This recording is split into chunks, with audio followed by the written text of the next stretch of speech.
So you want to see how I paint a lion? I'm going to take you through my process from start to finish.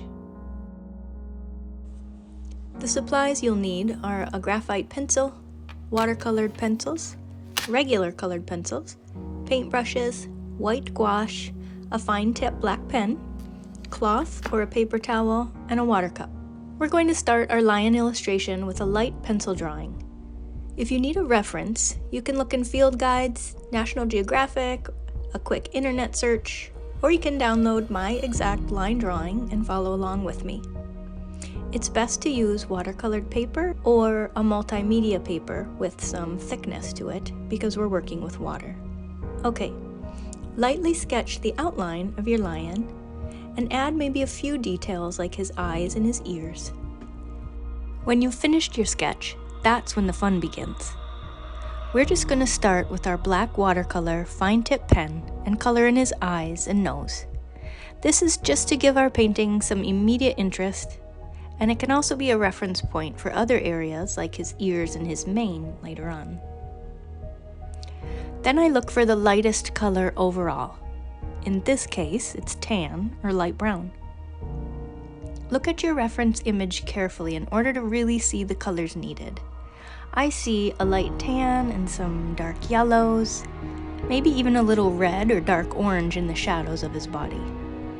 So, with our watercolor pencils, we're just going to color our sketch. This will give us a solid base layer that we're going to build upon. The harder you press with your watercolored pencils, the more pigment will be laid down on the paper. So you can see I press a little harder in the shadowy areas. Let's use some of those same colors on his face as well. Then, with a medium brush, we add a little water and watch the magic happen.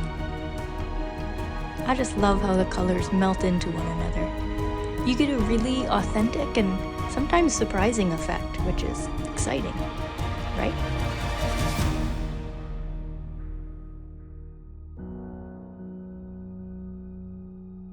I like to work in layers so every part of him gets a first coat before we get really detailed.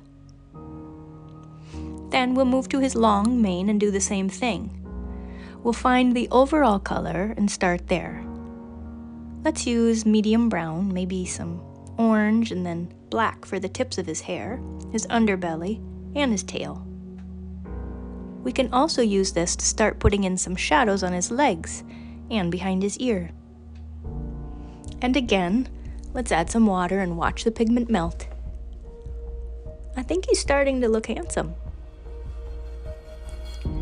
We're going to lay down some light brown spots on his head to add some definition, and use the same medium brown, maybe even some red, for defining the muscles on his body and legs. Pay close attention to where the light falls. With the pressure on your pencils, you're basically starting to layer your shadows.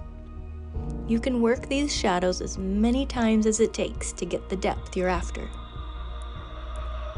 As we work to add more dimension with shadowing, we may pick up other colors in the reds and brown family. Don't be afraid to experiment with color. I'm also deepening the black layers of his mane, underbelly, and tail as I work on the shadows of his body. With our black or dark brown, we're going to focus on the underside of his abdomen and the tiny dark hairs at the end of his coat, which show on the curves like his rump, and the underside of his legs. Don't be discouraged if you put some shadows or color where it doesn't belong. That's the beauty of adding water and working in layers. Almost anything can be fixed.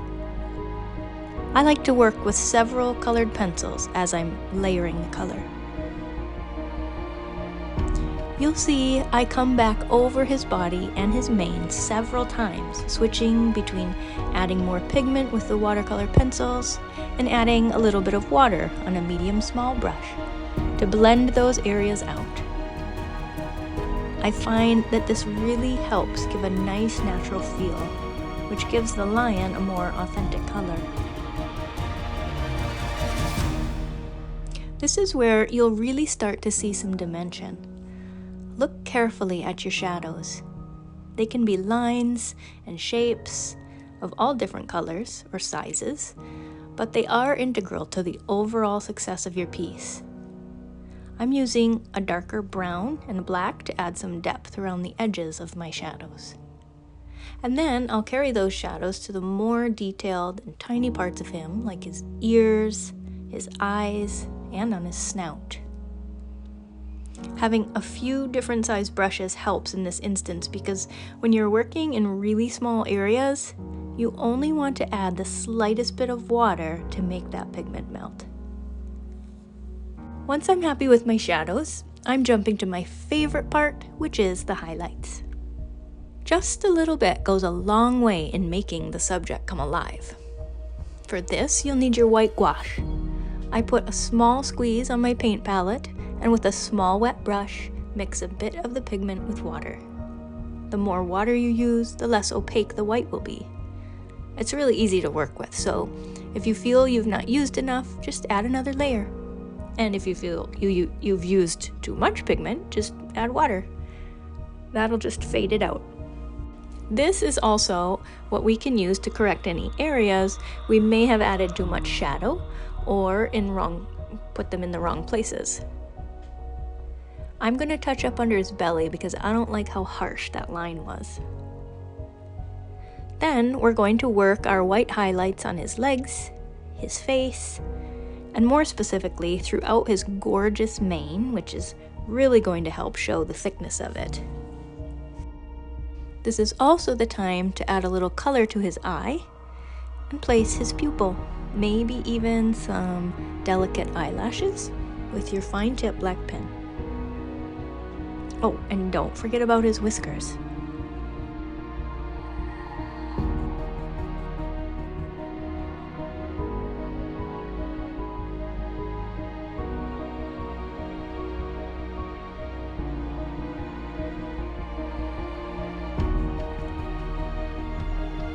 And continue refining those shadows with your colored pencils until your lion comes alive.